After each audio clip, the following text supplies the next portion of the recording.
په ترکیه کې متقي ولې د طالبانو د بیرغ په ځای د درې رنګه ملي بیرغ انتخاب کړ؟ آیا له دې وروسته به په هره غونډه کې ملي بیرغ وي؟ یو ډیر مهم حقیقت اخر هم معلوم شو چې همدې ویډیو کې کتلی شئ. تازه په ټولنیزو رسنیو کې د امیر خان متقي دا عکس ډیر لاس په لاس کیږي. لکه څنګه چې تاسو ګورئ، امیر خان متقي په ترکیه کې د یوې غونډې په مهال د اسلامي امارت د سپین بیرغ په ځای درې رنګه ملي بیرغ خواته ناست دی چې د متقي دا کار د ټولنیزو رسنیو د ګڼو کارونو د توت هرکلي سره مخ شو.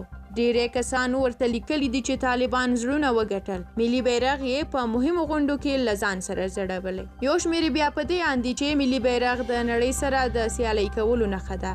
دا په داسې حال کې ده چې تیره ورځ د طالبانو د بهرنیو چارو وزیر امیر خان متقي په خپلو تازه څرګندونو کې د اسلامي امارت پر ځای اسلامي حکومت ویلي. هغه وویل له ترکیه او قطر سره ښې اړیکې لري او دواړو هیوادونو ته د کابل هوایي ډګر د سپارلو پروسه هم مخ ته ځي. هغه وویل د زیات شمیر هیوادونو مشرتابه زموږ د بهرنیو چارو وزارت سره رسمي تعامل لري. موږ زیات شمیر سفارتونو ته ډیپلوماتان هم استولي او یو شمیر زاړه ډیپلوماتان هم شته چې نوي اسلامي حکومت ته پوره اطاعت کوي. هغه د خلکو زنداني کېدلو ته په اشارې وویل چې حتمي د یو دولت به څوک هزاروي بندي کوي، ځکه حتما باید پوښتنه وشي او په ټوله نړۍ کې داسې نظام نه دی رامنځته شوی چې څوک دې پکې زنداني نه وي. متقي وویل کومې ښځینه ژورنالستانې چې له دندو پر کور شوي هغوی ته رسنۍ امکانات نه ورکوي، باید د دې پړه پر موږ ونچول شي. د طالبانو د بهرنیو چارو وزیر امیر خان متقي انطالیا غونډې وروسته دا څرګندونې کوي.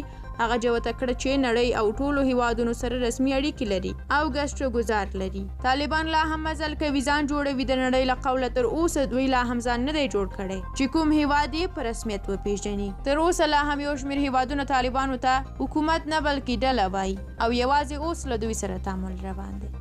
ډیره مننه چې ویډیو مو تر پایه ولیده. دا چې امیر خان متقي ولې ملي بیرغ انتخاب کړی دی، په دې اړه به په راتلونکو ویډیوګانو کې حتمي معلومات تاسو سره شریکوم. تر هغه د الله په امان.